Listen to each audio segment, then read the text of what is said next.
Salam damai sejahtera untuk kita semua. Salam.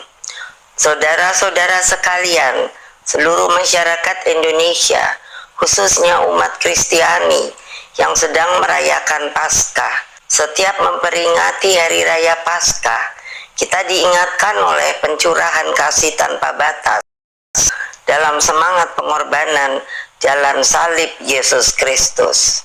Melalui Trihari Suci, Kamis Putih, inilah Jumat momen Agung, dan Minggu mantan Paskah, Presiden umat RI Kristiani menghayati seluruh Megawati karya Soekarno penebusan Putri dari dosa. mengucapkan Karena itulah selamat Paskah Paskah adalah jalan pembebasan kepada yang umat memerdekakan Kristiani, manusia dan dari kiranya kegelapan menjadi orang-orang terang dan yang menonton kasih. ini yang belum percaya Sebagai kepada bangsa Tuhan yang Yesus, bertakwa kepada Tuhan, mari beriman seluruh kepadanya. nilai-nilai Dengan spiritualitas itulah engkau keagamaan memperoleh menjadi penebusan cahaya yang dosa menyinari bangsa dan Indonesia. keselamatan yang kekal. Sekali lagi, Shalom. selamat Paskah dan semoga rahmat Tuhan selalu menyertai bangsa Indonesia tercinta.